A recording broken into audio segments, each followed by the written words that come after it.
Hello my dear friends and students, welcome to English max.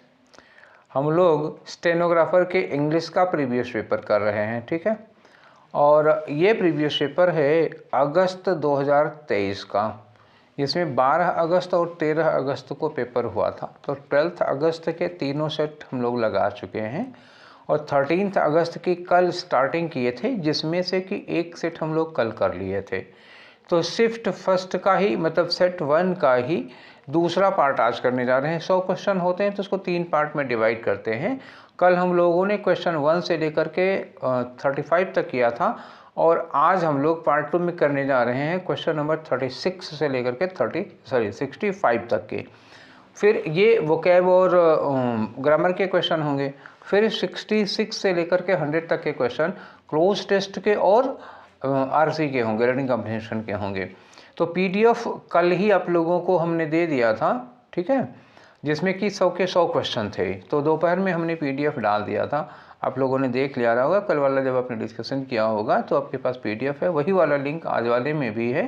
जिन्होंने कल का नहीं किया हो वो आज देख लें और कल वाला भी कर लीजिएगा आगे पीछे। और हाँ, इसके पहले 2022 का भी हम लोग स्टेनोग्राफर का सारा डिस्कशन करा चुके हैं, ठीक है। तो वो वाला भी इसी प्लेलिस्ट में है, आप लोग जिनको देना हो स्टेनोग्राफर का वो लोग देख लीजिए, आराम से करिए, बहुत ज़्यादा पेपर नहीं है, ठीक है। तो स्टार्ट करते हैं आज का हम लोग डिस्कशन। और आज क्वेश्चन नंबर 36 से स्टार्ट होगा। तो पहला क्वेश्चन आपकी स्क्रीन पर, इसमें करना क्या है कि एक क्वेश्चन को अंडरलाइन किया हुआ है, जो अंडरलाइन किया हुआ है इसको इम्प्रूव करना है। यहाँ पे कुछ गलती है, ठीक है, तो उसको मतलब एक तरह से कह सकते हो गलती क्या है, ये एक एक्सप्रेशन है, इसकी जगह पे आपको एडीएम यूज करना है। ये देखो 4 एडीएम दिए हुए हैं, गलती नहीं थी। पहले मुझे लगा था कि इम्प्रूवमेंट का क्वेश्चन है, पर इम्प्रूवमेंट का नहीं है। यहाँ देखा नीचे जैसे ही निगाह गई तो यहाँ एडीएम्स लिखे हुए हैं, ठीक है। तो चलो सेंटेंस पढ़ते हैं, देखते हैं किस मीनिंग में है। यहाँ तो एक्सट्रीमली एंग्री दिया हुआ है, लेकिन एक बार पढ़ लेते हैं। लिखा है द जज was extremely angry at the attitude of the culprit. जो कल्प्रिट है, जो दोषी था, तो दोषी का मुजरिम कह सकते हो, जो मुजरिम था उसके एटीट्यूड पर जज साहब एक्सट्रीमली एंग्री, मतलब एकदम से मतलब जामे के बाहर हो गए थे, आउट ऑफ कंट्रोल हो गए थे।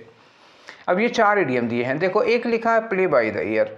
प्ले बाय द ईयर का मतलब जानते हो क्या होता है?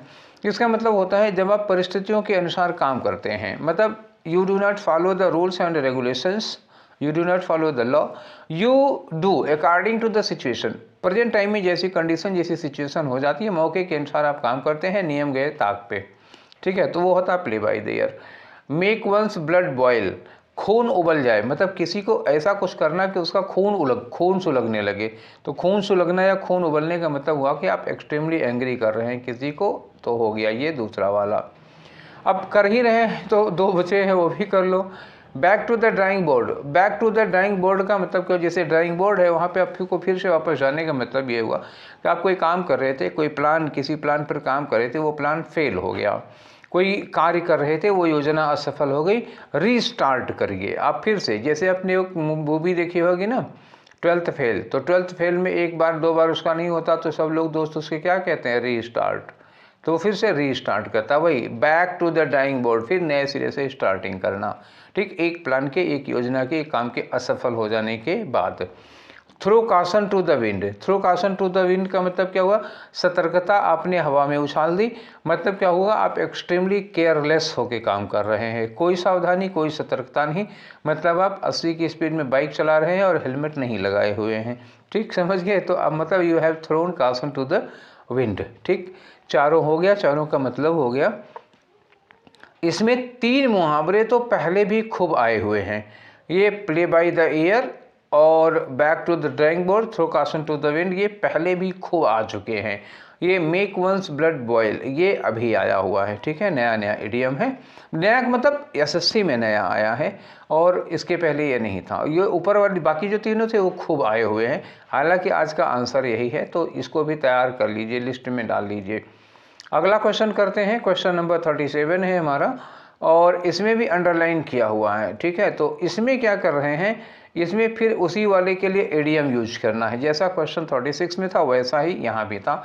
यहाँ भी देखो ये 4 एडीएम दिए हैं, तो सिचुएशन को सूट करता हुआ कोई एडीएम ढूंढिए इसमें से। पहले सिचुएशन पढ़िए, you should not stress much. तुम्हें बहुत ज़्यादा स्ट्रेस नहीं देना चाहिए। आगे लिखा है this unpleasant situations could be hiding something और समथिंग पॉजिटिव इन इट। जो नेगेटिव सिचुएशन है, अनप्लेजेंट सिचुएशन है, जो इस समय मतलब थोड़ी सी दुखद निराशाजनक माहौल है, कुड बी हाइडिंग, इन्हीं में छुपा होगा समथिंग पॉजिटिव, मतलब आशा की एक किरण। ठीक है, तो बहुत ज़्यादा दुखी होने की ज़रूरत नहीं है, और हर नेगेटिव में, हर दुख की घड़ी में आशा की कुछ किरण होती है, हर जगह आशा की कोई उम्मीद होती है। ठीक है, तो चलिए ओवर द मून और ऑन द क्लाउड 9। ठीक है, ऑन द क्लाउड 9, अंग्रेजी में 9 क्लाउड होते हैं, हिंदी में 7 आसमान होते हैं। जब कहते हैं 7वें आसमान पर, मतलब बहुत खुश होते हैं। तो ओवर द मून और ऑन क्लाउड 9 का मतलब होता है एक्सट्रीमली एक्सट्रीमली हैप्पी। आप क्या हो गए हैं, एक्सट्रीमली हैप्पी, या आप कह सकते हो ओवरजॉयड हैं, एक्साइटेड है, आपकी खुशी का ठिकाना नहीं। When your happiness knows no boundary, तो ये हो गया। Hit the nail on the head, ये बहुत बार आया है। Hit the nail on the head का मतलब ये मान लो एक कील है और कील का ये हेड है, आप ठीक इस पर अगर हथौड़ा मारते हैं, इसका मतलब क्या होगा, एकदम प्रिसाइजली, बहुत एक्यूरेटली काम करते हैं। तो ये भी बहुत बार आया है। तो ये तीनों यहाँ पे कोई लेना देना नहीं है। Every cloud has a silver lining, इसका मतलब होता है कि हर निराशा में, हर दुख में आशा की एक किरण होती है। तो वही सिचुएशन थी, तो ये चौथा वाला ऑप्शन होगा आपका। ठीक है, आगे बढ़ते हैं, नेक्स्ट क्वेश्चन लेते हैं आपका। अगला क्वेश्चन है क्वेश्चन नंबर 38। इसमें क्या करना है, आपको एंटोनिम लगाना है। किसका एंटोनिम लगाना है, डेकाडेंट का लगाना है। तो डेकाडेंट का जानते हो क्या मतलब होता है, डेकाडेंट का मतलब होता है डिक्लाइनिंग। डिक्लाइनिंग का मतलब क्या होता है, ऐसी चीज़ जिसका पतन हो रहा है, ह्रासोन्मुख, पतनोन्मुख, जिसमें गिरावट आ रही है, डिक्लाइनिंग हो गया। तो डिक्लाइनिंग का, अब देखो यहाँ एक वर्ड दिया है फ्लोरसेंट। फ्लोरसेंट का मतलब होता है सफ़ेद रोशनी से चमकदार, एकदम ब्राइट, चमचमाता हुआ, उजाले में एकदम इल्यूमिनेट होता है कोई चीज़। ठीक, तो ये हो गया। वर्चुअस का मतलब क्या होता है, गुणी होता है, गुणवान होता है, मतलब हैविंग मेनी नोबल क्वालिटीज़, जिसमें ढेर सारी नोबल क्वालिटीज़ भरी होती हैं। मफल्ड का मतलब क्या होता है, मफल्ड का मतलब होता है नॉट क्लियर। ठीक है ना, तो क्या हो गया, नॉट क्लियर, जो जहाँ कुछ चीज़ें स्पष्ट नहीं होती हैं, अर्थ वगैरह के लिए खासतौर से, या साउंड के लिए लगता है, आवाज़ के लिए लगता है, आवाज़ साफ नहीं आ रही, क्लियर नहीं आ रही है। इन्फ्लेम्ड, तो इन्फ्लामेशन क्या होता है, बायोलॉजी का वर्ड है। इन्फ्लामेशन मतलब शरीर के किसी अंग में जब इन्फेक्शन हो जाता है तो उसमें इन्फ्लामेशन होता है। इन्फ्लामेशन मतलब वहाँ सूजन होगी, लाल हो जाएगा, दर्द होगा। ठीक है, तो ये कुछ लक्षण होते हैं इन्फ्लामेशन के। इन्फ्लेम्ड का मतलब होता है साइज बढ़ जाना, सूजन आ जाना, आप ऐसे कह सकते हो स्वेलिंग हो गई है, वहाँ इन्फेक्शन हो गया है। तो आंसर बताओ इसमें क्या होगा। डिक्लाइनिंग का मतलब होता है इसमें गिरावट आ रही है, कमी आ रही है, तो नेगेटिव वर्ड है। फ्लोरसेंट चमकदार होगा, कोई लेना देना नहीं। वर्चुअस का मतलब गुड़ी है। तो उसमें देखो डेकाडेंट में क्या है, गिरावट आ रही है, गुणों में कमी आ रही है। तो डेकाडेंट यही होता है जब क्वालिटी में गिरावट आ जाती है। और वर्चुअस का मतलब जो होता है जब ढेर सारी नोबल क्वालिटीज़ होती हैं। तो ये क्वालिटी में गिरावट का है और ये क्वालिटी में बढ़ोतरी हो जाती है, बहुत सारे क्वालिटीज़ से युक्त हो जाएगा। तो ये दूसरा वाला आंसर ले लो, क्योंकि मफल्ड नॉट क्लियर के लिए और ये स्वेलिंग के लिए तो यहाँ कोई मतलब ही नहीं है ना, तो दूसरा वाला आंसर हो जाएगा। ठीक है, चले आगे बढ़ते हैं। क्वेश्चन नंबर आपका 39 है। इसमें क्या करना है, इन्होंने कहा कि पैसिव वॉइस में चेंज करो और लिखा the teacher give the assignments to the students. ठीक है, तो दो ऑब्जेक्ट हैं, असाइनमेंट्स ऑब्जेक्ट है और स्टूडेंट्स ऑब्जेक्ट हैं। गिव आपकी वर्ब की सेकेंड फॉर्म है, पैसिव बनाओगे तो वाज वर्ब के साथ थर्ड फॉर्म होगी। और चारों में सब्जेक्ट क्या लिखा है, स्टूडेंट। ये टीचर लिखा हुआ, तो टीचर तो बनेगा नहीं, क्योंकि अगर एक्टिव वॉइस में सब्जेक्ट टीचर है तो पैसिव वॉइस में नहीं होता, पीछे चला जाएगा। और स्टूडेंट से बनेगा, तो 3 हमको मिल गए स्टूडेंट्स वाले। अच्छा, स्टूडेंट्स प्लूरल है, स्टूडेंट में एस लगा हुआ है, तो ये वर्ग गिवन होगा, आर तो लगेगा नहीं क्योंकि वाज वर्ग है, पास्ट इंडेफिनिट में है। वाज, ये तो गलत ही हो गया। स्टूडेंट के साथ हैड बीन क्यों लगाओगे, पास्ट इंडेफिनिट में तो हैड बीन लगता नहीं है। जब डायरेक्ट से इनडायरेक्ट बनाते हैं तब हम पास्ट का पास्ट परफेक्ट बना लेते हैं, लेकिन जब एक्टिव से पैसिव बनाते हैं तो पास्ट इंडेफिनिट की जगह पे हम वाज वर्ब के साथ वर्ब की थर्ड फॉर्म लगाते हैं। 3 ऑप्शन गलत हो गए आपके पास, केवल पहला वाला बचा है। ठीक है, चलें आगे। अब आगे आते हैं, आपका अगला क्वेश्चन देखते हैं क्या होगा। और ये अगला क्वेश्चन रहा क्वेश्चन नंबर 40। इसमें क्या बताना है, फिर से एंटोनिम बताना है, किसका, फ्रिक्वेंट का। फ्रिक्वेंट का मतलब क्या होता है, अक्सर, कोई चीज़ जो ऑफन अक्सर होती है। ठीक है, या फ्रिक्वेंट को आप ये कह सकते हैं यूजुअली जो चीज़ हमारे साथ होती है उसको फ्रिक्वेंट कहते हैं, ठीक है। अक्सर, प्रायः, तो अब परसिस्टेंट का मतलब क्या हो गया, ये लगातार हो जाएगा तो साइनोनिम आ जाएगा। रेयर का मतलब क्या हुआ, रेयर मतलब साल 2 साल में एक आध बार के लिए आता है, तो ये रेयर उसका एंटोनीम हो जाएगा, ठीक है। फ्रिक्वेंट का मतलब अक्सर, प्रायः, और रेयर का मतलब शायद ही कभी, तो ये एंटोनीम हो गया। कांस्टेंट का मतलब क्या होगा, लगातार। रिकरिंग का मतलब होता है रुक रुक करके, लेकिन एक गैप के बाद होता रहेगा, जैसे 2 दिन के बाद, फिर 2 दिन के बाद, फिर 2 दिन के बाद, फिर 2 दिन के बाद, में कंटिन्यूअस नहीं है लेकिन रेगुलर है, ठीक है। इसमें रुकावट नहीं होती है। एक हफ्ते के गैप में एक होता है, जैसे आपके को हर मंगलवार को मंदिर जाता है तो मंगल ही सही, 6 दिन के बाद ही सही पकड़, पर ये कंटिन्यू बना हुआ है, ये एक रेगुलरिटी बनी हुई है इसमें, एक गैप के बाद फिर वो होगा ही। और रेयर का मतलब बहुत कम, शायद ही कभी होता है, ठीक है। तो फ्रिक्वेंट का अपोजिट यही रेयर वाला हो जाएगा। अब आते हैं आपके अगले वाले क्वेश्चन में, ठीक है ना। अगला क्वेश्चन कौन सा होगा भाई, ये था आपका एडिकेट। ये आपका कौन सा क्वेश्चन था, यही वाला तो था, हम इसके पहले हम लोग कर चुके थे ना। देखते हैं आपका, हाँ ये वाला क्वेश्चन तो कर चुके हैं। अब आपका ये वाला क्वेश्चन है, इसमें आपको साइनोनिम बताना है। साइनोनिम किसका बताना है, एडिकेट का। एडिकेट का मतलब क्या होता है, पर्याप्त होता है, उचित मात्रा में होता है, ठीक है। तो जितना आपको ज़रूरत है, सफिशिएंट कह सकते हो आप। एडिकेट का मतलब एनफ कह सकते हो, या सफिशिएंट कह सकते हो, या प्रॉपर, सुटेबल कह सकते हो। एंशिएंट प्राचीन होगा, कोई लेना देना नहीं। सफिशिएंट ही अभी मैंने बताया था, एनफ या सफिशिएंट पर्याप्त होगा। तो साइनोनिम ये हो गया, क्वांटिटी का वर्ड है वो। कम्पिटेंट और इफिशिएंट, इन दोनों का मतलब, competent, efficient, proficient, dextrous, Adroit. कल एक वर्ड मैंने लिखा था एड्रॉइट, ADROIT। एड्रॉइट हो गया, डेक्स्ट्रस हो गया, कम्पिटेंट हो गया, इफिशिएंट हो गया, प्रोफिशिएंट हो गया, स्किल्ड हो गया। ये सब क्या होता है, कुशल के लिए या दक्ष के लिए यूज किया जाता है, जब हम किसी काम को करने में बहुत एक्सपर्ट होते हैं तो, ठीक है। तो इनका कोई लेना देना यहाँ पर नहीं है। इसके साइनोनिम कुछ थे, वो बताना जरूरी है। रोज़ रोज़ आप सुनोगे तो आपको याद ही हो जाएगा, कुछ नहीं तो अगर नहीं भी नोट करोगे तो सुनते सुनते वो याद हो जाएगा। मतलब for this it is necessary कि हम उसको बार बार रिपीट करते रहें, जो चीज़ बार बार आ रहे हैं। तो नेक्स्ट क्वेश्चन आ जाओ आपका 42 वाले में। क्या करना है, यहाँ अंडरलाइन किया हुआ है और ये है क्या, क्वेश्चन टैग है, ठीक। तो क्वेश्चन टैग देखो अक्सर आ रहा है, ध्यान रखिएगा कि इस बार क्वेश्चन टैग अक्सर आ रहा है। They did not catch you, अब they did not catch you का क्वेश्चन टैग बनाओगे। हमने आपको क्या बोला था कि हमें यहाँ से हेल्पिंग वर्ब उठानी होगी। डिड लगा हुआ है तो डिड नॉट है तो हम डिड ले लेंगे, नॉट को छोड़ देंगे, क्योंकि स्टेटमेंट नेगेटिव होता है तो क्वेश्चन टैग में हम लोग नॉट नहीं ले आते हैं। डिड हो गया, और दे को यहाँ हूबहू कैरी कर लो तो ये बनेगा डिड दे, ठीक है। डिड दे कौन सा है, यहाँ पे है बेटा ना, ये दूसरा वाला सही होगा। क्लियर। डिड नॉट में यहाँ नॉट लगा था, नॉट नहीं ला पाएंगे ना जब हम क्वेश्चन टैग बनाएंगे। तो अगर स्टेटमेंट में नॉट होता है तो क्वेश्चन टैग में नहीं होता, अगर स्टेटमेंट में नहीं होता है तो क्वेश्चन टैग में नॉट लगाते हैं, ठीक है। तो ये कौन सा हुआ, दूसरा वाला। आगे आ जाते हैं आपके अगले वाले क्वेश्चन पे। ये क्वेश्चन नंबर 43 है, यहाँ फिर अंडरलाइन किया हुआ है। तो इस अंडरलाइन वाले पोर्शन में क्या करना है आपको, कह रहे हैं कि इसकी जगह पर कुछ अगर सब्स्टिट्यूट कर सकते हो तो करो। अच्छा, करना ही है क्योंकि कोई ऑप्शन है नहीं नो सब्स्टिट्यूशन का। तो लिखा है the road has been rough, तो जो सड़क थी वो क्या थी, बहुत रफ थी, बहुत खुरदरी थी।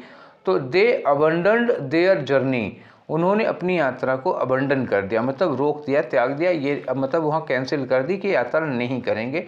रफ, बहुत रोड रफ होने के नाते, ठीक है। तो अब यहाँ पे क्या करना होगा, प्रेजेंट पार्टिसिपल यूज करना पड़ेगा, क्योंकि देखो जो मेन वर्ब है अबंडंट, उसका सब्जेक्ट है दे। अच्छा, अगर यही यहाँ पर सब्जेक्ट होता काम चल जाता, नहीं तो यहाँ पे हमको क्या करना पड़ेगा, सो या देयरफॉर यूज करना पड़ेगा, या तो सो लगाएं, देयरफॉर लगाएं, दैट्स वाई लगाएं, तब तो ये सेंटेंस सही हो जाएगा। आपको लग रहा होगा कि पहले कारण ठीक तो बताया है। दूसरी बात, ये अबंडंट लिखा है पास्ट में, ठीक है ना, पास्ट इंडेफिनिट हो गया, वर्ब की सेकेंड फॉर्म हो गया। ये हैज़ बीन हो नहीं सकता, इसको भी हमें पास्ट में रखना पड़ेगा। तो रोड वाज रफ, अगर हम ये करते हैं कि रोड वाज रफ, तो ये काम चलाऊँ है, और रोड हैड बीन रफ, ये भी सही हो जाएगा, ठीक है। ये दोनों सही हो जाएंगे। आपको ऐसा लग रहा होगा कि ये दोनों तो सही हैं, क्योंकि ये पास्ट है और ये भी पास्ट है, ये दोनों नहीं भी हो पाएंगे, तो ये हो जाएगा। अभी मैं आपकी बात समझा रहा हूँ, अभी मैं अपना नहीं बता रहा हूँ, ठीक। पर ये दोनों नहीं हो पाएंगे। अब आप पूछेंगे कि क्यों नहीं हो पाएंगे, ठीक है, तो 2 मिनट का टाइम दो, बताते हैं। The road had been rough कर दें अगर, तो यहाँ लिखा है तब लिखना होगा सो या देयरफॉर दैट्स व्हाई लगाना पड़ेगा। कनेक्ट करोगे ना, केवल कामा लगाने से काम नहीं चलेगा भाई, कोई कंजंक्शन यूज करना पड़ेगा। आप वजह बता रहे हो, पहले कारण बाद में परिणाम, तो आपको यहाँ सो देयरफॉर कुछ तो लगाना पड़ेगा। और अगर नहीं लगा है, केवल कामा लगा है, तो केवल कामा लगने का मतलब हुआ कि इसको हम प्रेजेंट पार्टिसिपल में रखेंगे तब वो कनेक्ट हो पाएगा, सिंपल सेंटेंस बनाना होगा। और प्रेजेंट पार्टिसिपल बनाने का मतलब यही, वाज रफ को प्रेजेंट पार्टिसिपल अगर हम बनाते हैं तो वाज की जगह क्या करना पड़ेगा, बीइंग करना पड़ेगा, प्रेजेंट पार्टिसिपल बन जाएगा सिंपल सेंटेंस में।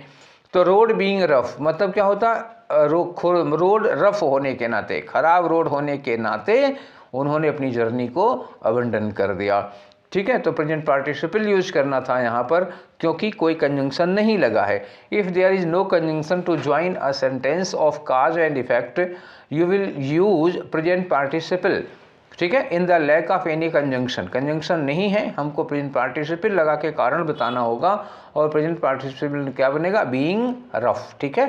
अब क्लियर हो गया, चलिए आगे बढ़ते हैं। अगला है हमारा क्वेश्चन नंबर 44। तो ये रहा आपका क्वेश्चन नंबर 44, अरेंज करना है, और ये ABCD दिया हुआ है। चलिए अरेंज करते हैं। तो 44 का क्या होगा, पहले इसको हमें पढ़ना पड़ेगा तभी तो अरेंज कर पाएंगे ना। देखो लिखा हुआ है the use of graphics, graphics का use helps in simplifying complicated concept in subjects such as mathematics, biophysics, molecular biology and quantum mechanics. ठीक, क्या कहा इन्होंने,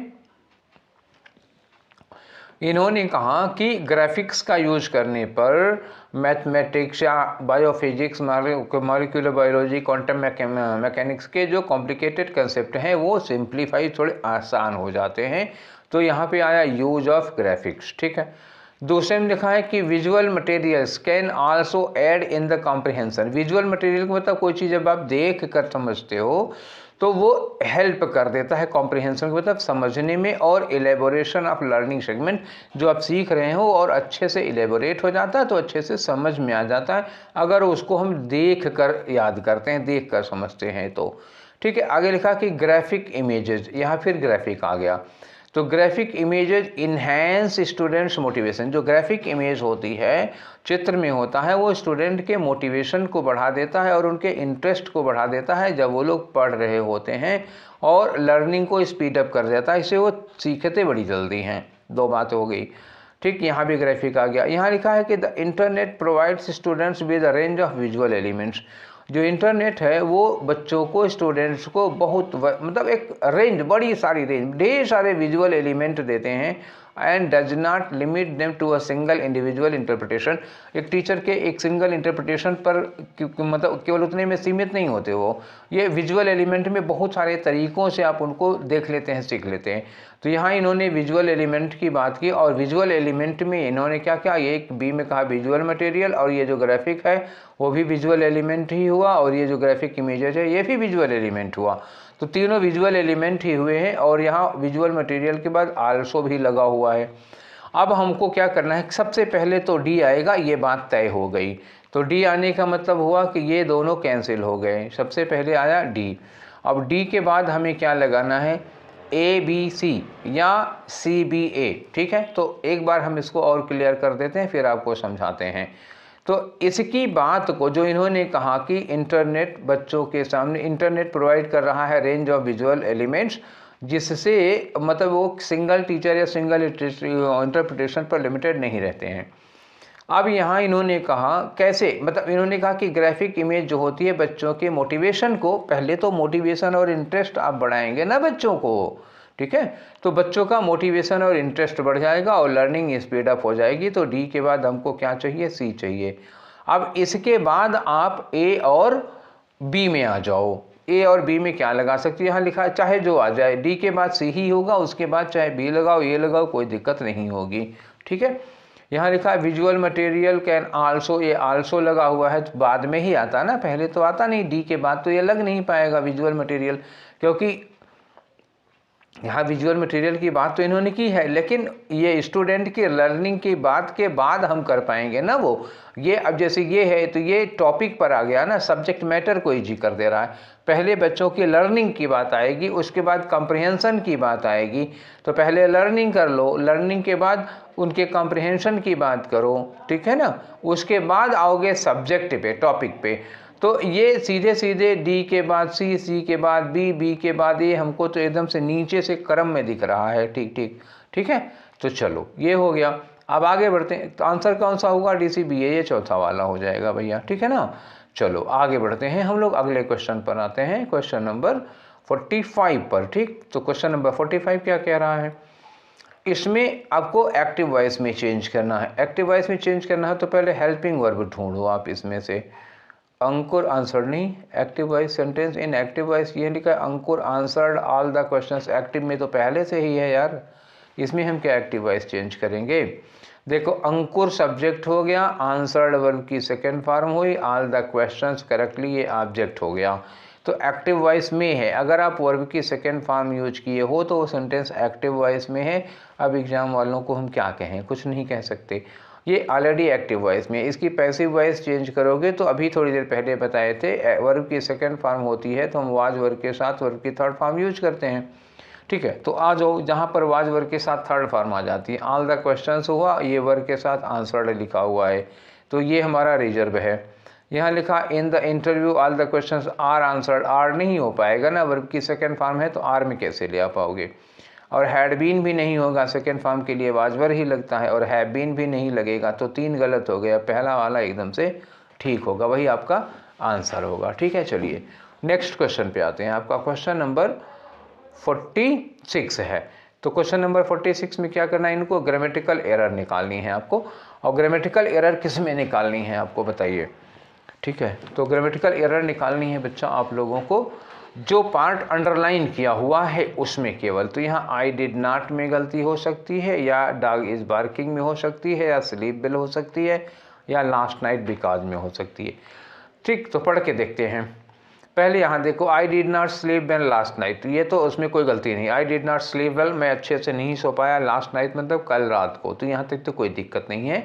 because the dog is barking, क्योंकि कुत्ता भौंक रहा है, तो है नहीं, अब इज तो गलत हो जाएगा। लास्ट नाइट की बात करोगे ना तो कुत्ता भौंक रहा था, because the dog was barking ये होना चाहिए। तो ये जो जहाँ डॉग इज बार्किंग है तो ये दूसरे वाले में है ना डॉग इज बार्किंग, देखो मैं हटा के दिखा रहा हूँ। तो ये अंडरलाइन कहाँ किया है? डॉग इज वाला पोर्शन किस में आ रहा है? दूसरे वाले में, तो ये आंसर होगा आपका 2 वाला। ठीक है, चलिए आगे चलते हैं, आपके क्वेश्चन नंबर 47 में आ जाते हैं। तो क्वेश्चन नंबर 47 में खाली जगह है। The boy jumped dash the sofa. तो मान लो एक सोफ़ा है, ठीक है, जैसे अब सोफ़ा तो आप लोग देखे ही होंगे यार। तो सोफ़े पर बच्चा कोई कूदेगा तो क्या होगा? ये सरफेस हो गई, ठीक है, ये सरफेस है, मान लो ये सरफेस है, ठीक है। इसी पे बच्चा कूद रहा है तो क्या होगा? ऑन हो रहा है कि नहीं हो रहा? सरफेस के ऊपर कूद रहा है, तो सोफे में इन नहीं लगेगा, क्या लगेगा? ऑन द सोफ़ा होगा, ठीक है ना। ऑफ लगेगा ना बिलो लगेगा। उसी पे बच्चे कूद रहे हैं सोफे के ऊपर। छोटे छोटे बच्चे होते हैं तो उसी पे धमा चौकी मचाया करते हैं। इमेजिन करो अब अपना बचपन। ठीक है, अब आ जाओ नेक्स्ट वाले क्वेश्चन पे, 48 वाले पे आ जाओ। 48 में क्या करना है? कुछ अंडरलाइन किया हुआ है, लेकिन सेंटेंस पहले क्वेश्चन पढ़ना पड़ेगा। You are discussing the poor action of a colleague. आप अपने किसी कलीग के पुअर एक्शन, खराब एक्शन पर डिस्कस कर रहे हो। Select a synonym for the highlighted word. तो जिसमें हाईलाइटेड वर्ड है, हाईलाइटेड वर्ड क्या था इसमें से? तो ये ऑब्लिवियस था, ये हाईलाइटेड वर्ड था। तो इसी का आपको क्या करना है? साइनोनिम आपको ढूंढना है, लगाना है। लिखा है she was often oblivious to the potential consequences of our actions. तो वो अपनी एक्शन के, मतलब कोई और है उसका, उसी कलीग है, उसके पोटेंशियल कंसिक्वेंस जो होते हैं उस पर वो क्या थी? ऑब्लिवियस थी। तो ऑब्लिवियस का क्या मतलब होता है? What do you mean by oblivious? तो ऑब्लिवियस मतलब होता है ना अनअवेयर, मतलब क्या हुआ? उससे बारे में बहुत ज़्यादा जानकारी नहीं थी, अनभिज्ञ, अननोन कह सकते हो, या इग्नोरेंट थी, उसके बारे में उसको ज़्यादा जानकारी नहीं थी। तो अब ऑब्वियस हो गया। ऑब्वियस का मतलब क्या होता है? क्लियर होता है, एकदम स्पष्ट होता है, तो ये लगेगा नहीं। अनअवेयर का मतलब ये हो सकता है उसका साइनोनिम, उसके बारे में उसको ज़्यादा पता नहीं था। प्रोफिशिएंट, अभी थोड़ी देर पहले किसी क्वेश्चन में आप था इफिशिएंट, तो हम बताए थे इफिशिएंट है, डेक्स्ट्रस है, ड्राइट है, प्रोफिशिएंट है, तो एक कुशल है और दक्ष के लिए लगता है, तो ये नहीं लगेगा। बेयरली रेयरली के मतलब सेंस में आता है, तो ये दोनों लग ही नहीं पाएंगे, फिर आपका क्या होगा, अनअवेयर, यही वाला ऑप्शन आपका होगा। ठीक है, तो अब आते हैं आपके अगले वाले क्वेश्चन में, क्वेश्चन नंबर 49। तो 49 में भी देखो यहाँ पे कुछ अंडरलाइन किया गया है, और इस जो अंडरलाइन किया हुआ है जहाँ पर, उसको कह रहे हैं कि आप मोस्ट अप्रोप्रिएट सब्स्टिट्यूशन लगाओ। पढ़ना पड़ेगा, the knowledge and abilities that students are expected to master, जो नॉलेज और जो एबिलिटी उम्मीद की जाती है कि स्टूडेंट्स को, मतलब स्टूडेंट्स उसको एकदम मास्टर कर लेंगे, वो एकदम से महारत हासिल कर लेंगे, क्या है वो, as they progress through the 4 years of high school, तो जो 4 ईयर का हाई स्कूल का प्रोग्राम है उसके जरिए, ठीक है ना, जब वो उसमें प्रोग्रेस करते हैं, तो प्रोग्रेस थ्रू द 4 year नहीं होगा ये, ठीक है ना, या तो फिर थ्रू होगा तो प्रोग्रेस नहीं होगा, क्योंकि प्रोग्रेस के साथ थ्रू नहीं यूज होता है। ठीक, एक बात तो ये गड़बड़, या तो प्रोग्रेस गलत होगा या तो थ्रू गलत होगा। आगे लिखा है आर रिफर्ड एज, जो ये जो उनके अंदर नॉलेज और एबिलिटी है उसको रिफर किया जा रहा है कैसे, high school curriculum, high school curriculum. अब आ जाओ यहाँ पे, इन्होंने कहा कि 4 साल के हाई स्कूल प्रोग्राम में जो उनको नॉलेज और एबिलिटी आएगी उसको हम लोग हाई स्कूल क्यूरिकुलम कह रहे हैं, जिसको वो मास्टर करेंगे, जिसमें उनको महारत हासिल होगी जैसे वो आगे बढ़ेंगे।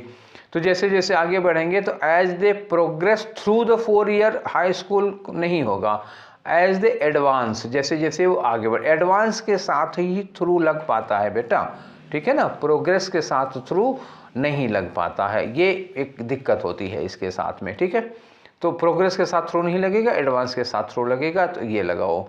ठीक है, डिटेरियरेट का मतलब क्या होता है, खराब होना, वर्षन हो जाना, स्थिति, डिटेरियरेट मतलब और बुरा हो जाना, तो वर्ष तो नहीं होगा भाई ना, अरे यार गलत लिख दिया, WORSEN, वर्षन हो जाता है डिटेरियरेट, ये नहीं लगेगा। ग्रो विद नहीं लगेगा, ठीक है ना, एज दे ग्रो विद नहीं, ग्रो नहीं लगता, ग्रो फिजिकल डेवलपमेंट के लिए लगता है ना, यहाँ तो उनकी मेंटल एबिलिटी डेवलप हो रही है, तो मेंटल एबिलिटी डेवलप होगी तो उसको क्या कहेंगे, एडवांस। आगे रिग्रेस का मतलब होता है ना पीछे खिसकना, तो कहाँ बैक कहाँ जाना है यार, 4 साल सीखेंगे तो पीछे थोड़े जाएंगे, तो एडवांस थ्रू होगा यहाँ पे। ठीक है, नेक्स्ट में आ जाओ बच्चा, तो नेक्स्ट में फिर से अरेंजमेंट का क्वेश्चन है, थोड़ा बड़ा था तो साइज छोटी कर दी है, समझ लेना, थोड़ी मेहनत करने ला, दिमाग पे जोर लगाना पड़ेगा इसमें। पढ़ो, देखो लिखा है कि मेनी एक्सपर्ट्स कमेंट, बहुत सारे एक्सपर्ट्स ऐसा, कमेंट मतलब एक तरह से तारीफ करने को कहते हैं, कमेंट जानते हो, कमेंट करना अलग चीज़ होती है, कमेंट में नेगेटिव पॉजिटिव हो जाता है, लेकिन कमेंट करने का मतलब हुआ कि वो उसको अप्रिशिएट करते हैं, उसको मतलब अच्छा मानते हैं।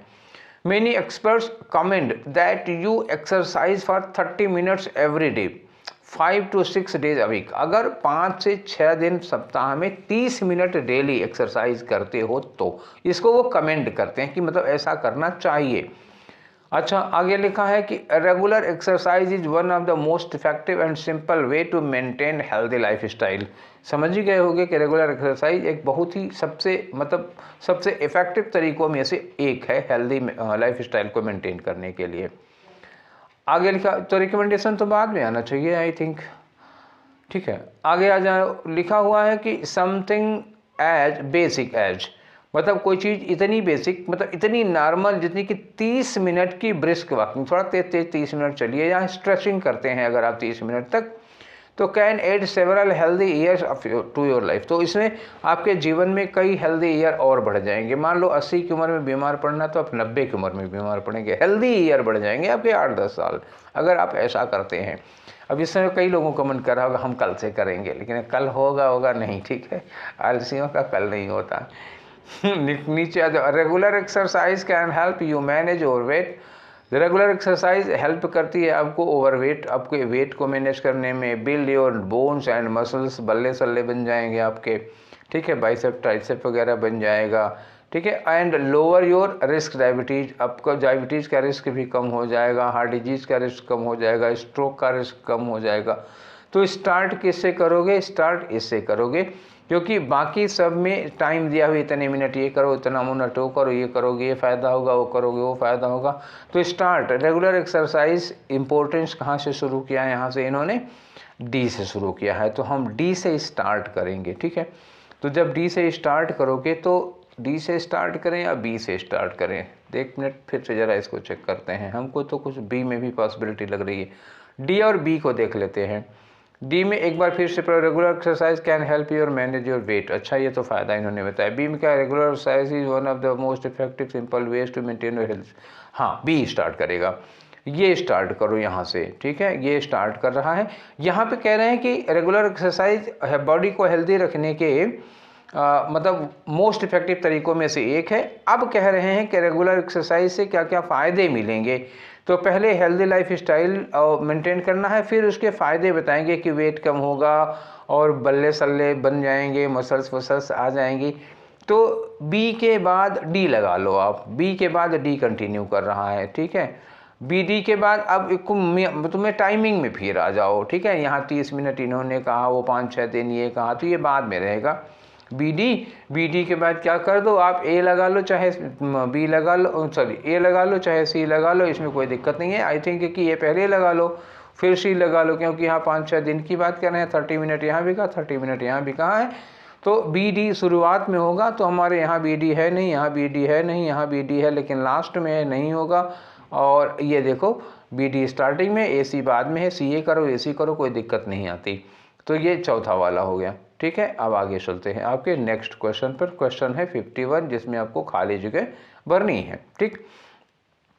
माई फ्रेंड, ठीक, तो क्या लिखा? My friend borrowed a large some from me. मेरे दोस्त ने मुझसे मतलब ढेर सारा पैसा उधार लिया। फॉर इन्वेस्टमेंट इन स्टॉक्स, मतलब शेयर मार्केट में उसने इन्वेस्ट करने के लिए मुझसे ढेर सारा पैसा उधार लिया। बट लगने का मतलब अभी तक लौटाया नहीं है क्या?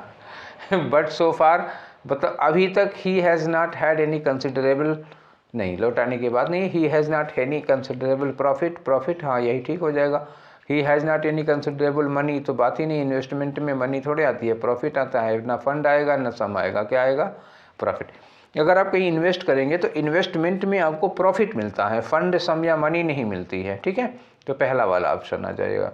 नेक्स्ट आ जाओ भैया, आपका क्वेश्चन नंबर 52, ये रहा आपका 52। एंटोनिम बताना है किसका? फ्रेंजी। फ्रेंजी का मतलब क्या होता है? एकदम से वाइल्ड बिहेवियर, ये समझ लो। वाइल्ड बिहेवियर का मतलब एकदम से जैसे जंगली टाइप का बिहेवियर होता है, वाइल्ड एटीट्यूड या जंगली टाइप का बिहेवियर, मतलब बहुत शांत काम ये सब नहीं होता है। फ्रेंजी उसी को कहते हैं। सनकी टाइप का, पागल हुआ, एकदम पगलाया हुआ सा आदमी होता है, वो फ्रेंजी होता है। तो स्टेनो में ये वर्ड कई ज़्यादा बार आ गया, हमको लगा कि हम 3-4 बार तो इसको बोल ही चुके हैं, फ्रेंजी को। तो इसका एंटोनीम बताना है। तो एंटोनीम एकदम शांत हो जाएगा, काम, मेल जोल, प्रेम भाव, ये सब हो जाएगा। फ्रेंजी अग्रेसिव हो जाएगा। कॉपियस का मतलब क्या होता है? प्लेंटी, बहुत ज़्यादा मात्रा में या बहुत ज़्यादा संख्या में, तो कॉपियस होता है ये, ठीक, ज़्यादा के लिए लगता है। तो इसमें कोई लेना देना नहीं, अमाउंट हो गया ये। हार्मनी का मतलब क्या होता है? आपसी सौहार्द, भाईचारा, ब्रदरहुड, सब एक दूसरे से मतलब एक दूसरे से प्रेम और सहानुभूति रखते हैं, तो हार्मनी हो जाता है। सामंजस्य कह सकते हो। तो फ्रेंजी का अपोजिट तो ये हो सकता है हार्मनी। हेस्ट क्या होता है? जल्दबाजी हो सकती है। ऑब्सक्योरिटी का मतलब होता है अस्पष्टता, जिसमें होता है कि कोई चीज़ क्लियर नहीं है। Obscurity situation where something is not clear, चीज़ ठीक, कोई चीज़ क्लियर नहीं है, स्पष्ट नहीं है। ऑब्सक्योरिटी एक आप भी कह सकते हो कि नॉट क्लियर ऑफ मीनिंग, जो चीज़ जिस चीज़ का मतलब ठीक से समझ में ना आ रहा हो, जिसका मतलब क्लियर ना हो, उसके लिए ऑब्सक्योरिटी यूज़ किया जाता है, ठीक है ना। देखने में ऑब्सक्योर भी यूज़ किया जाता है, लेकिन इसका जो बेसिक यूज है वो है समझने में मुश्किल हो रही है, डबल मीनिंग आ रही होगी, तो उसका अर्थ स्पष्ट नहीं है, तब हम लोग ऑब्सक्योर यूज़ करते हैं, ठीक है। तो एंटोनिम क्या होगा? हार्मनी होगा। हम ये क्वेश्चन कर चुके हैं। चलते हैं नेक्स्ट क्वेश्चन पर। आपका क्वेश्चन नंबर 53 है, ठीक। इसमें भी कुछ अंडरलाइन किया हुआ है और कह रहे हैं कि इसका आप इम्प्रूव कर सकते हो तो करो, अगर कोई गड़बड़ी है यहाँ पर तो। देखो लिखा है कि when the thief sees the sentry at the main gate. Sentry का मतलब क्या होता है? संतरी। संतरी का मतलब आप समझ सकते हो वॉचमैन होगा, ठीक है, सेंट्री उसको कहते थे। संतरी को अंग्रेज, हम लोग हिंदी में कहते थे संतरी, तो संतरी को अंग्रेज संतरी नहीं बोल पाते थे, संतरी को सेंटरी बोलते थे, तो सेंटरी हो गया। तो वॉचमैन होता है। जब चोर गेट पर वॉचमैन को देखता है तो ही managed to escape from the side gate, वो बगल वाले गेट से निकल के भाग लिया। तो मैनेज्ड का मतलब ये वर्ब की सेकंड फॉर्म है, तो पास्ट की घटना है। और यहाँ लिखा है सीज प्रेजेंट में, तो अच्छा ये प्रेजेंट में देखने को तो ये रोज़ की बात तो होगी नहीं। अच्छा दूसरी बात यह है कि जो अंडरलाइन किया हुआ है हमें यही काम करना है, ये मैनेज्ड को हम ठीक नहीं करेंगे, क्योंकि मैनेज्ड को ये माना जा रहा है कि ये ठीक है। तो मैनेज टू की पास्ट में है, तो सी जो है ना इसका क्या होना चाहिए, सा होना चाहिए। जब चोर ने गेट पर संतरी को देखा, वॉचमैन को देखा, तो बगल वाले गेट से निकल के भाग लिया, तो सी का सा करोगे। हैज सीन करोगे तब भी प्रेजेंट में आ जाएगा, सी करोगे तो भी प्रेजेंट में आ जाएगा, ग्रामर गलत होगी। थीफ सिंगुलर है, सी प्लूरल हो जाएगा, लगेगा नहीं। और सीधे सीइंग लगा नहीं पाएंगे हम लोग बिना हेल्पिंग वर्ब के, ठीक है। तो यही होगा saw the sentry at the gate, चौथा वाला हो गया। तो आगे आ जाओ, अगला क्वेश्चन करते हैं। क्वेश्चन नंबर 54 में पैसिव वॉइस में चेंज करना है। यहाँ लिखा आई await your response, I subject हो गया, अवेट वर्ब हो गई, योर रिस्पॉन्स क्या हो गया, ऑब्जेक्ट हो गया। तो अवेट क्या है बेटा, वर्ब की फर्स्ट फॉर्म है। अगर वर्ब की फर्स्ट फॉर्म है तो इसका मतलब इज के साथ या एम के साथ या आर के साथ आप वर्ब की थर्ड फॉर्म लगाओगे। तो सब्जेक्ट क्या बनेगा, योर रिस्पॉन्स पहले आ जाएगा, योर रिस्पॉन्स बीइंग सिंगुलर, इसके साथ क्या लगेगा, इज लगेगा। और इज के बाद क्या लगाओगे, अवेटेड लगाओगे, your response is awaited. By me लगाओ ना लगाओ तुम्हारी मर्जी है, फिर हमारी मर्जी यहाँ कहाँ चलेगी, यहाँ तो हमें ऑप्शन देखना है। Your response is awaited, have had was नहीं लगेगा, केवल इज लगेगा। तो ठीक है, ये हो गया। इसीलिए कहते हैं ना कि पहले आप हेल्पिंग वर्ब डिसाइड करो, बाकी चीज़ें बाद में देखना। अब आते हैं अगले वाले क्वेश्चन पर, ठीक है। अगला क्वेश्चन क्या होगा हमारा, 55 है। 55 में खाली जगह भरनी है, लेकिन बिना पढ़े तो कर नहीं पाएंगे। देखो, knowing that building in the new park in the city centre would be a controversial issue. Knowing that मतलब जानते थे, ये जानकारी थी कि जो बिल्डिंग है new park in the city, city centre में जो नया नया पार्क बना है, उस पार्क में जो बिल्डिंग है, ठीक है। अच्छा नहीं, सिटी सेंटर में नया पार्क बनाने की बात कर रहे हैं कि building the new park in city centre में एक नया park banana would be controversial issue, इस पे विवाद होगा, वहाँ के लोग कुछ समर्थन में होंगे, कुछ विरोध में होंगे। ये जानते हुए मेयर ऑफिस डिसाइडेड, जो मेयर का ऑफिस था उसने डिसाइड किया to let the public dash with their concern, कि पब्लिक अपने कंसर्न, अपनी इन परेशानियों से खुद निपटे या खुद उसको डील करे, ठीक है। तो खुद डील करने के लिए अब देखो क्या लगाएंगे, यहाँ पर हम 4 ऑप्शन दिया है इन्होंने। साइज अप क्या होता है, साइज अप का मतलब क्या होता है, यहाँ पे देखो लगेगा क्या वो हम बाद में बताएंगे, पहले चारों की मीनिंग देखो। साइज अप का मतलब क्या होता है कि किसी चीज़ पर जजमेंट देने के लिए जब हम उसको एग्जामिन करते हैं, ये हो गया साइज अप का मतलब, टू एग्जामिन। टू एग्जामिन, किसी चीज़ को एग्जामिन क्यों करना है, उस पर हमें अपनी एक ओपिनियन बनानी है या उस पर हमें कोई जजमेंट देना है। तो public size up with their concern तो नहीं होगा, ठीक है। ये जो जज वगैरह के लिए या बोर्ड वोर्ड के लिए यूज किया जाता है। बीट टू का मतलब डिफीट करना होगा, तो ये भी नहीं होगा। फिलअप क्या होता है, भरने के लिए होगा, अपने कंसर्न को वो फिलअप कर ले। तो जैसे आप लोग फॉर्म फिलअप करते हैं, तो फॉर्म फिलअप यहाँ नहीं है। अच्छा, वे इन का मतलब होता है उसको इवेल्युएट करें, क्या होगा, उसको इवेल्युएट करें, उसकी क्या वैल्यू है, उसका क्या महत्व है, क्या इंपॉर्टेंस है, उसको वो लोग खुद सोचें, खुद समझें। तो आई थिंक कि वो ये वाला होगा, वे इन, लेट द पब्लिक वे का मतलब तौलना होता है ना, तो वे इन विद देयर कंसर्न, तो उससे जो उनका इशू है, उन्हीं का मुद्दा है, तो उसको वो लोग खुद ही इवेल्युएट करें, खुद ही उससे डील करें, ठीक है। तो चौथा वाला हो गया, ठीक। आई थिंक मैं अपनी ओर से कम कर चुका हूँ, अगर आप भी फिर भी आपको कोई प्रॉब्लम हो तो बताइएगा हमको। आगे बढ़ते हैं हम लोग, क्वेश्चन नंबर 56 की ओर चलते हैं। और ये 56 में क्या करना है, आपको स्पीच चेंज करनी है, डायरेक्ट में लेके आना है, ठीक है। लिखा हरीश सेज, ये सेज लिखा है, प्रेजेंट में है, याद रखिएगा। खैर ये नीचे सब के सब प्रेजेंट में है, तो कोई दिक्कत नहीं है इससे। दैट की जगह इन्वर्टेड कामा लगा। There is going to be a snowfall, बारिश होने वाली या बर्फ़ पड़ने वाली है। अच्छा बेटा, जब यहाँ पर सेज प्रेजेंट होगा तो इज का इज ही रहेगा, फिर डायरेक्ट में भी इनडायरेक्ट में। अच्छा, जब इनडायरेक्ट में ही इज है तो डायरेक्ट में उसको चेंज तो कर नहीं दोगे। तो there is going to be snowfall, there is going to be snowfall, यही सही होगा, क्योंकि अब विल बी और वाज और मे बी का चांस नहीं है। हम डायरेक्ट से इनडायरेक्ट बनाते तब इज का वाज बन सकता है, जब इनडायरेक्ट से डायरेक्ट बनाएंगे तब इज का वाज नहीं बनेगा। और दूसरी बात, ये सेज लिखा हुआ है, प्रेजेंट में है, इज का वैसे भी वाज नहीं होता, अगर हम डायरेक्ट से इनडायरेक्ट चेंज करते तब भी ना होता। इज विल रिमेन इज, कुछ नहीं चेंज करना है इसमें। ठीक है, इतनी बात क्लियर है। चलें आगे बढ़ते हैं आपके क्वेश्चन नंबर 57 की ओर। तो क्वेश्चन नंबर 57 में क्या है, एक सेंटेंस है, इसको पैसिव वॉइस में चेंज करो। तो पैसिव वॉइस चेंज करने के लिए क्या है, सी बेक्स द केक, सी क्या हो गया सब्जेक्ट, बेक्स क्या हो गई वर्ब, द केक क्या हो गया ऑब्जेक्ट, और बेक्स क्या है, वर्ब में एस लगा हुआ है। थोड़ी देर पहले भी यही आया था, वर्ब में एस लगने का मतलब हुआ कि हम इज एम आर के साथ वर्ब की थर्ड फॉर्म लगाएंगे।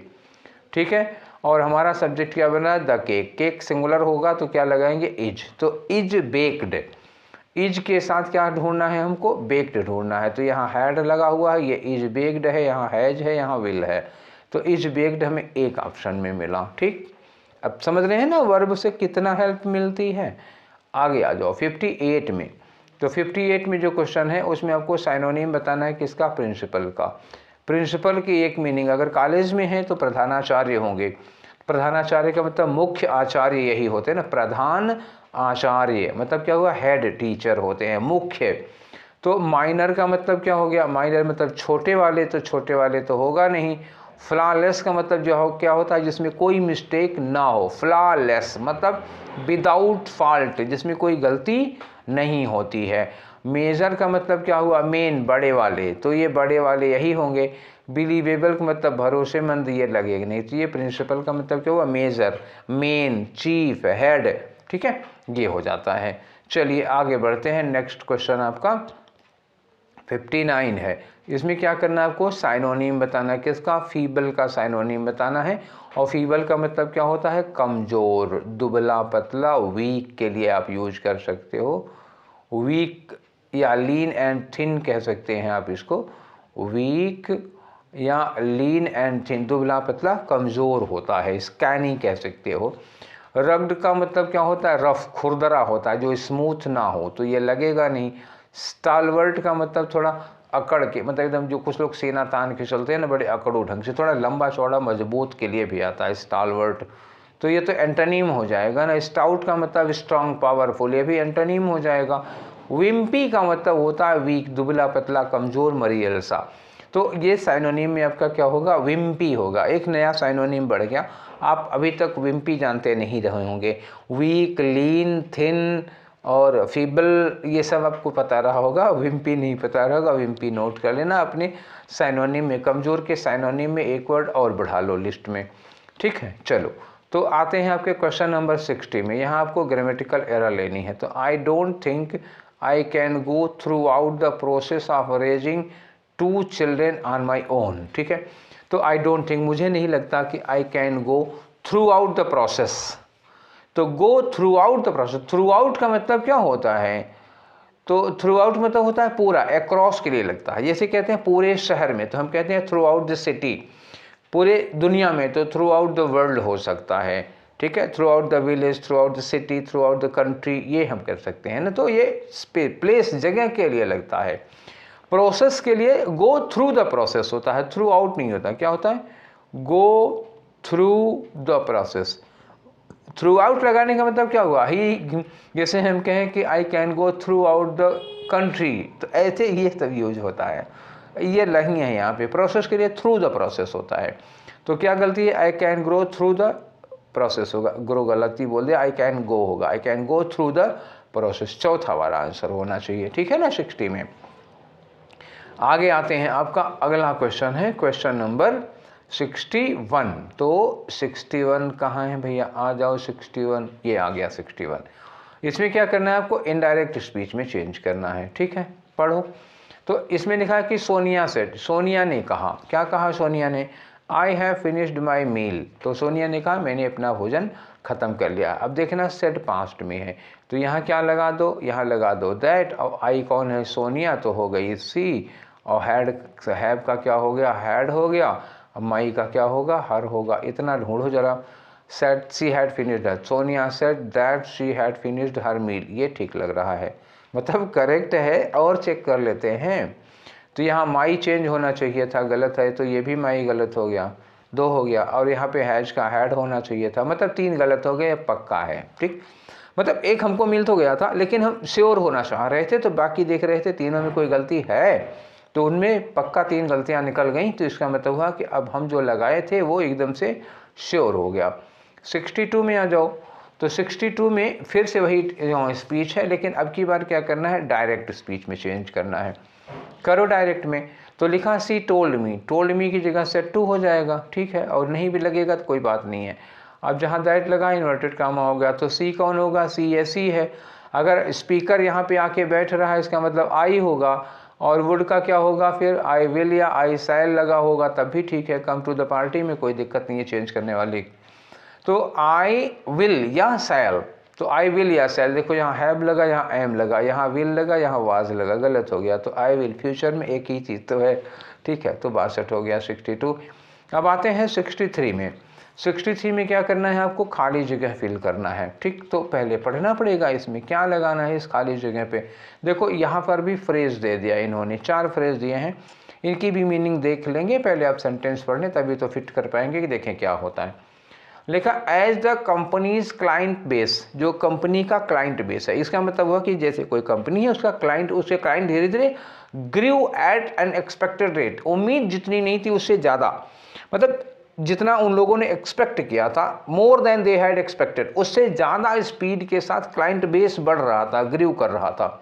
तो किसी कंपनी का क्लाइंट बेस अगर बढ़ रहा है, तो इसका मतलब ये हुआ कि उनको ज़्यादा ह्यूमन पावर, मैन पावर की ज़रूरत पड़ेगी।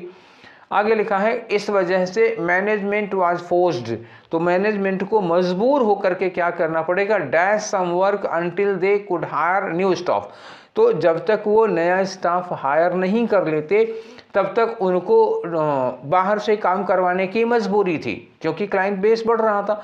तो मतलब क्या हुआ कि उनको आउटसोर्सिंग करनी पड़ी होगी बाहर से, मतलब ठेके पे काम करवाना पड़ेगा, या बाहर से उनको कर्मचारियों को काम देना पड़ेगा, दूसरे मतलब घर पे प्राइवेट में काम देना पड़ा होगा, आप हमारा ये काम तब तक कर दीजिए, तब तक ये अपने यहाँ स्टाफ की भर्ती कर लेंगे।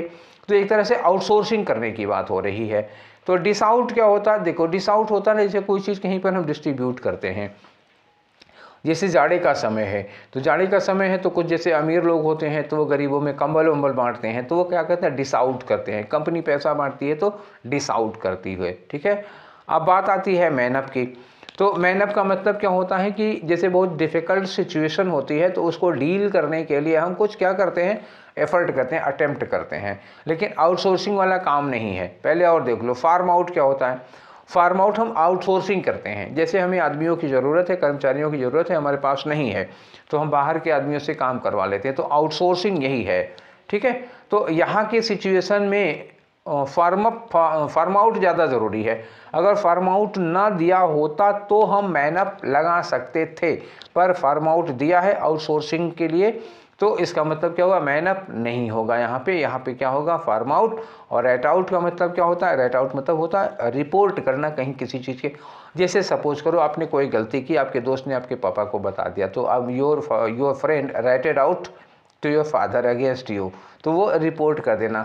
जैसे होता है ना कि कोई काम किसी ने किया है गलत सही, उसकी जानकारी किसी और को दे देना, वही रेट आउट करना होता है। अब उसको अपनी भाषा में चाहे जो समझ लो, कह सकते हो कि धोखा दिया, ठीक है, गद्दारी की, वो आपकी मर्जी है क्या नाम देंगे, ठीक है। तो क्वेश्चन नंबर 64, एक क्वेश्चन और बचा है आज के डिस्कशन में, तो आप इसको क्या करना है, डायरेक्ट स्पीच में चेंज करना है। शालिनी एक्सक्लेम्ड, मतलब ये एक्सक्लेमेटरी सेंटेंस होगा। लिखा कि the painting was enchanting, painting was enchanting, enchanting का मतलब क्या हुआ, मंत्रमुग्ध करने वाली, देखते देखते मतलब जिसे जादू कर देने वाली। तो शालिनी सेड, यहाँ पे एक्सक्लेम की क्या सेड हो गया, such an enchanting picture this is, तो यहाँ इंचेंटिंग आ भी गया, और दिस इज यहाँ पे लिखा है तो पेंटिंग वाज इज का वाज हो गया, तो ये ठीक है। सच एन इंचेंटिंग, तो मतलब एक्सक्लेमेटरी बनाना पड़ेगा, तो सच अपनी ओर से लगाना पड़ेगा, ठीक है, ये हो गया। दूसरे में है शालिनी एक्सक्लेम, ठीक है, एक्सक्लेम चल जाएगा। तो यहाँ इन्होंने कहा आहा आहा, तो ठीक है, एक्सप्रेशन भी आ गया। Look at paintings, look at paintings नहीं है, अरे जरा ये पेंटिंग देखो, लेकिन इसमें ये कहीं नहीं आया कि ये बहुत ही इंचेंटिंग पिक्चर है, ये नहीं आया, तो ये नहीं होगा, ठीक, ये नहीं होगा, क्योंकि हमको ये मिल गया है अच्छा सा। ओ व्हाट अ पेंटिंग, तो ये, लेकिन यहाँ पे क्या है, शालिनी थॉट, ठीक है, ये तो सही था, लेकिन शालिनी के साथ ये थॉट नहीं है, वो मन में सोची नहीं है, वो बोली है, एक्सक्लेम की है, मतलब मुंह से उसके ये वर्ड्स निकले हैं, थॉट में नहीं आएगा, तो ये थॉट की वजह से गलत हो गया।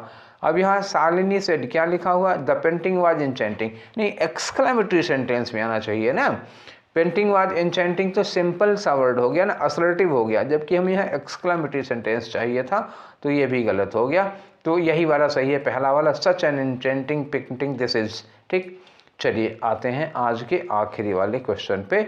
तो ये आज का आखिरी क्वेश्चन, वंस मोर रीअरेंजमेंट, कोई बात नहीं, चलो इनको भी कर लेते हैं।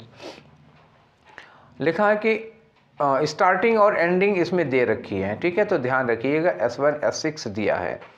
Development should include both material and non material aspect of human existence. जब भी हम डेवलपमेंट करते हैं, ठीक है, जैसे सरकार डेवलपमेंट करती है, सड़कें बनाती है, शहर बनाती है, तो डेवलपमेंट शुड इंक्लूड, जो डेवलपमेंट होता है उसमें इंक्लूड होना चाहिए क्या, मटेरियल और नॉन मटेरियल एस्पेक्ट। मतलब क्या हुआ, मटेरियल का मतलब क्या हुआ, सड़क, पुल, बिल्डिंग, ये सब हो गया। नॉन मटेरियल का मतलब क्या हो गया, हमारा हेल्थ हो गया, हमारा फ्यूचर हो गया, ठीक है, कैरियर हो गया, हमारी मेंटल हेल्थ हो गई, ठीक है। तो ये सारी चीज़ें हमको ध्यान में रखना चाहिए। डेवलपमेंट में दोनों चीज़ें, ऐसा नहीं कि आपने इमारतें और स्ट्रक्चर बड़ा बड़ा खड़ा कर दिया और उसके बाद सारे पेड़ कटवा दिए, मतलब इकोलॉजी को, एनवायरनमेंट को नुकसान पहुंचा दिए, या पब्लिक हेल्थ की वहाँ पे आपने ध्यान ही नहीं दिया, ठीक है, तो ये नुकसान हो जाएगा। तो आप मटेरियल और नॉन मटेरियल दोनों इशूज़ को ध्यान में रख करके चलिए, ठीक है ना, तब आप डेवलपमेंट होता है। उसी को हम लोग क्या कहते हैं, सस्टेनेबल डेवलपमेंट कहते हैं, ठीक, यही कहा जाता है सस्टेनेबल डेवलपमेंट। आप डेवलपमेंट कराइए, स्ट्रक्चरल डेवलपमेंट कराइए, लेकिन एनवायरनमेंट को छेड़छाड़ किए बिना, मतलब हमारा फ्यूचर भी सुरक्षित रहे, तो सस्टेनेबल डेवलपमेंट होता है, ठीक है। अब देखें इसको कनेक्ट किससे कर पा रहे हैं, बट सच डेवलपमेंट इन्होंने कह दिया, तो ये बट लगा दिया, मतलब क्या हुआ, कुछ तो नुक्ता, कुछ लेकिन लगेगा इसमें। But such development depletes renewable resources, लेकिन ऐसा डेवलपमेंट रीन्यूएबल रिसोर्सेज को, जैसे पेड़ पौधों को क्या करता है, डिप्लीट कर देता है, मतलब उनको खत्म कर देता है, एंड एडवर्सली अफेक्ट्स एनवायरनमेंट, और पर्यावरण पर निगेटिव इफेक्ट डालता है। ऐसा डेवलपमेंट, कैसा डेवलपमेंट, अभी हमें इसकी बात करनी होगी, ढूंढें कहीं पर सच डेवलपमेंट, कैसे डेवलपमेंट जिसमें रिन्यूएबल रिसोर्सेज डिप्लीट हो रहे हैं और वो एनवायरनमेंट पर बुरा असर डाल रहा हो। बी में लिखा है इन द वेस्ट, मतलब पश्चिम की दुनिया में development is totally money oriented, जो डेवलपमेंट है वो केवल पैसा ओरिएंटेड, मनी ओरिएंटेड है। इसका मतलब हुआ कि डेवलपमेंट केवल एक पर्पस से किया जाता है कि हम कैसे ज़्यादा से ज़्यादा पैसा कमा सकें, फ्यूचर को ध्यान में नहीं रखा जाता। तो यही वाला डेवलपमेंट है जिसकी बात कर रहे हैं कि ऐसे डेवलपमेंट में हम एनवायरनमेंट को डिप्लीट कर देते हैं, ठीक है। तो आई थिंक कि बी के बाद ए लगेगा, अभी तक में ये लग रहा है, अभी सी और डी नहीं पढ़े हैं, हो सकता है हमारा इरादा बदल जाए या हमारा जो अभी डिसीजन लिए हैं वो चेंज करना पड़े। सी में है only the development which meets the needs of the present generation, केवल वो डेवलपमेंट जो प्रेजेंट जनरेशन की ज़रूरतों को पूरा करता है, without disabling the future generation, हमारी फ्यूचर जनरेशन को डिसेबल नहीं करता, प्रेजेंट जनरेशन की ज़रूरतों को पूरा करे, लेकिन फ्यूचर जनरेशन की ज़रूरतों को इग्नोर ना करे, उसको डिसेबल ना करे, तो उसको सस्टेनेबल डेवलपमेंट कहा जाता है, ठीक। तो ये भी तो पॉजिटिव है, ये तो नुकसान नहीं करेगा, तो इसका मतलब ये बी और ए में कनेक्ट नहीं करना है हमको, ये अलग हो गया, बी ए के बाद ही आएगा, ये बी ए में तो नुकसान वाला था। डी में देखे हैं कि this kind of development is not sustainable, इस तरह का डेवलपमेंट सस्टेनेबल नहीं है, तो ये बी ए की कैटेगरी में जा रहा है, ठीक है ना। तो बी ए डी इधर जा रहा है, वो नॉट सस्टेनेबल है। उसकी बात है कि केवल जो फ्यूचर जनरेशन की ज़रूरतों को भी ध्यान रखे वो सस्टेनेबल है। और S6 में लिखा है कि sustainable development is positive attitude, तो इसका मतलब क्या हुआ कि हम सी को लास्ट में कर दें। तो लास्ट में सी किस में है, इसमें है लास्ट में सी, इसमें है लास्ट में सी, ये दोनों तो कट गए। और स्टार्ट हम किससे कर रहे हैं, बी से कर रहे हैं। ए वाले तो बट लगा हुआ था ना, तो ए से तो हम आ ही नहीं पाएंगे, तो ये वाला हमारा जो अब ये ए से स्टार्ट होके गलत कर दिया, तो सी से एंड और बी से स्टार्ट होगा, क्योंकि बी वाला कनेक्ट कर रहा है किसमें, ये जो स्टार्टिंग दिया था कि development should include both material and non material aspect of human existence, उसी से कनेक्ट हो रहा है कि वेस्ट में डेवलपमेंट जो है मनी ओरिएंटेड है। उसके बाद तो बट वाली बात ले आ पाएंगे हम, तो बी पहले और सी लास्ट में, तो ये वाला होगा कौन सा, सेकेंड वाला होगा। आई थिंक अब आप लोग कन्विंस हो गए होंगे कि हम क्यों इसको लगाए हैं, ठीक है। तो आज का डिस्कशन तो यहीं पर वाइंड अप करते हैं हम लोग, ठीक है। अरे क्लियर हो जाओ, हाँ ठीक है। तो आज का सेशन यहीं पर वाइंड अप करते हैं। आज हम लोगों ने 30 क्वेश्चन किए, लेकिन आज टाइम थोड़ा ज़्यादा लग गया क्या पहले की अपेक्षा, क्योंकि आज वाले डिस्कशन में समझाना कुछ ज़्यादा था। अब सोचो कि अगर हम 65 क्वेश्चन एक साथ में किए होते तो ये 2 घंटे का जाता, तो वो बोरिंग सा हो जाता है, तो 2 बार में इसीलिए करना पड़ता है। तो ये सेशन हम लोग यहीं पर वाइंड अप करते हैं। आप लोगों को अगर इसमें कोई प्रॉब्लम हो तो आप हमको मैसेज कर लीजिएगा, या व्हाट्सएप पर आप मैसेज कर दीजिएगा, हम वो सारी डाउट्स आपको क्लियर कर देंगे। फ़ोन कर लीजिएगा, कोई बात नहीं है, ठीक है। अब कल हम लोग करेंगे इसके 66 से 100 तक के लिए, तो तब तक के लिए मौज करिए, पढ़ाई करते रहिए, फिर हम मिलेंगे कल वाले सेशन में। Till then take care, thank you.